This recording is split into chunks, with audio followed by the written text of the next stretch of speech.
steady growth. On the right side is Municipality of Anchorage. You can see the lines were flipped at first, where there were more plug-in electric hybrids than there were pure EVs, pure battery electric EVs, and that has since switched.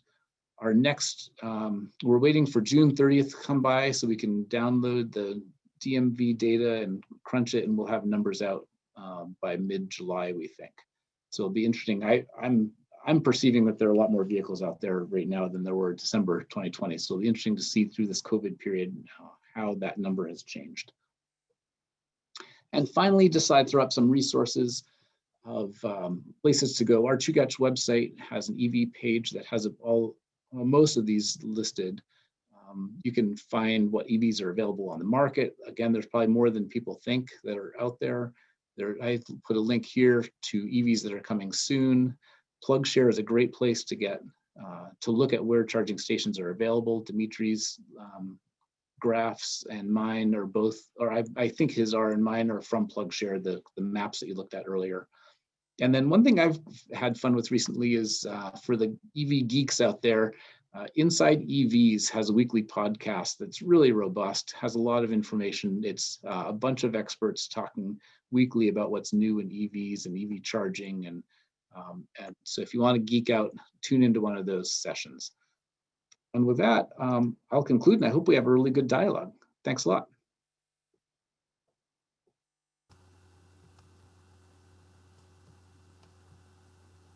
Great, thank you, Sean. I'm going to bring back Dimitri and Shaina, and we'll have some questions for you folks. And I just wanted to remark that I tried to retype a link that Michelle Wilbur sent for a personalized Alaska-specific calculator on cost savings and emissions with the Alaska Center for Energy and Power. I can't copy in the chat, so I mistyped it, so I apologize for that, but I will send it out as part of a follow-up to this session, so we'll get the correct one out to you. Okay, we have questions. I do want to let the audience know, again, you can submit your questions in the chat window, and we will make a copy of the recording and links to the slide decks that the presenters shared with you today available. You'll get an email when those are up and available, and they'll always be live on the Energy Policy Study Group page once those are available as well. So if you need reference to look back to, look on commonwealthnorth.org for the Energy Policy Study Group. So one of the key questions is, what does it cost to install a charging station at home? Dimitri, you had a 240 plug system, and I know I've looked a little bit into some modifications and what they might cost for a level 3 charging station, but you want to talk about that? Yeah, so it's very, it's kind of very case specific. Some homes, you know, if you're installing the plug in the garage and your electrical panel is right there, it might be, you know, $500. If you have to go all the way across the house, and like in my house, it was clear across, you know, in a bedroom, you know, on the other side of the house, to where I would get electricians to my house, and they would look at me and they would leave and never give me a quote. So, yeah, I would say typically probably $500 on the low end for a simple plug, and probably up to $3,000 on high end. And if it's like really, really expensive, you just need to not tell anyone and get a roll of wire and just do it yourself. Try not to incriminate myself, but yeah. Could add, the municipality recently updated some codes so that new single-family residences will have rough-ins, so it will be cheaper for people to then add electric vehicle charging. And when you're building the home, it's a very low cost. Great. Okay. And I'll add just one bit, one edit too. The range really, it depends on where you have power and where you need it. So the electrician's work is going to be the greatest expense. And so through our residential program, what we've seen is I've seen one case where it was essentially free because they already had a plug and the car came with the cord, just like Dimitri showed. Most common is probably $400 or $500, something like that, where you just need an outlet and maybe purchase the cable as well.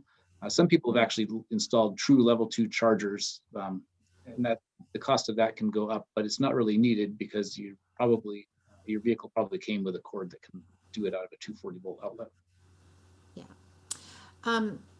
So curious, if are there consequences for battery life with different charging patterns? So if you're doing level 3 charging, occasionally level 2 charging most of the time, or are there battery life consequences? Well, we don't have to worry about that because we don't have any level 3 fast charging here in Alaska. So the problem has been solved for us. So, but in theory, yes, if you were to like own a Tesla and you live in happy Seattle or something, and if you were to use a supercharger exclusively, that would decrease your battery life. Yeah. Okay. And then another thing, of course, it's a concern in Alaska is does the cold weather circumstances that we have here, does that have any impact on reducing the range or battery life? I can jump in with one data point, and I'm sure Dimitri's got some, and maybe Shaina too. What we experienced with the Chevy Bolt that we have for Chugach, which is a fleet vehicle that any employees can use for use. In the wintertime, when it's kind of the worst conditions, it's the coldest, the vehicle tends to be used for about 5-mile trips. It'll get started, they'll warm up the cabin, you drive to downtown, you unplug, and you warm up again. So kind of under the worst case scenario, what we saw is a 40% loss of range. So it went from basically 250 miles to 150 miles. So you have to take that into consideration. What we do find is for the longer trips, though, if you only warm up the cabin in the vehicle once, that it is a lot less than that. Dimitri, have you got data on that as well? Yes, I have very extensive data. The way I would explain it is that at summertime, I plug my car in every other day. In wintertime, I plug in every day. That's all that really means. And the batteries warranted. A car comes with a battery warranty. I own my car for 4 years. I don't see any kind of major issue. There are folks who are driving Teslas and Fairbanks and so forth. And I know Chevy Bolt had some issues, but that's more inherent to the battery design. So I think it depends now by brand, because for example, Tesla has been making vehicles for a decade now almost. So they have probably the most reliable battery, I would say, to where other manufacturers are still in the testing phase, essentially, and trying to develop a reliable battery. So I think that's one thing to consider. Okay. Again, Michelle Wilbur is online with us, and she's providing some information in the chat. Again, going back to the cost of the charging station, she's concurring with the $3,000 plus the charger, but that there could be some additional charges for trenching or other kinds of exterior work that might be needed. And I think there's another question in here that, sorry, I'm losing track of some of these questions, but there's another question in here about, what will more widespread home charging, are there any sort of other consequences to more widespread home charging? Like, for example, I can tell you in my HOA, we have specific rules and covenants with regard to overburdening the electrical system that we all share. And so I'm just wondering, obviously there's certain infrastructure that's needed for charging, but in terms of the overall system and how homes are built, is interesting what Shaina said, that the stub-ins are now a part of new home building, but for existing homes, what's going to be the consequences there? I think consequences are going to be lower electric bills for everybody in the municipality of Anchorage, because as Sean has mentioned, we really have a considerable amount of overgeneration or capacity with our utilities, and I think that's true across the entire rail belt. So if we can increase the load, the consumption of electricity, the rates most likely will go down for most folks on the rail belt. And in my experience, most homes have adequate electric supply to handle it, but it really is on a case-by-case basis. I did hear of an older home recently that didn't have the capacity, so they had to either upgrade their service, or I think what they opted to do is replace the electric dryer that they had that they didn't like with a gas one, and instead use the electric for the vehicle.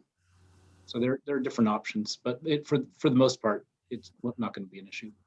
Okay, all right. Lots of good information in the chat that I'll share again with the group, but research that's going on with ASAP and with other partners on cold weather impacts, and certainly as we look at more statewide rollout, places like Fairbanks and parts in between may have more important information that will be relevant as people consider electric car adoption. There's also a question, I guess this is going out, sorry. There's a question about the truck data. Will that be made available to the public? Yes, that's why we're working with ASAP, is to analyze it and share it. So that'll be different. I mean, what ASAP has already been collecting for personal use vehicles, this is going to be a little bit different, so that larger fleets who might be interested can learn from it. Great. Okay, let me just catch up with some of these questions here.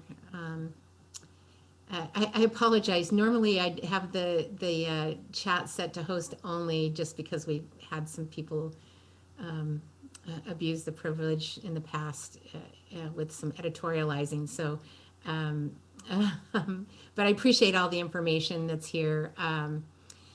Let's see. I'm going to go to Shaina. This is a question for you.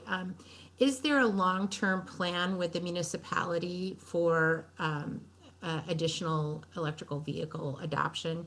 Is it just as other vehicles are being replaced, or is there something more specific in mind at the municipality? Currently, we're trying to kind of lock that in, and the first step is taking a look at what we do have with our fleet. But I think the goal then is to set some sort of harder goal that would be either like something like, okay, a 10 to 15% replacement by 2025 or something like that. And it would be, as we're buying new vehicles, making sure that we're looking at alternative fuel vehicles and not just doing a one-for-one replacement, which is kind of what automatically happens a lot. And so we need to take that next step and do a little bit of analysis. And so we're kind of developing a system that would make it really easy for the departments to take a look at other options that they might not have known about. But yeah, I do think our next step then would be to lock it in as some sort of goal that we're moving towards. Great, great.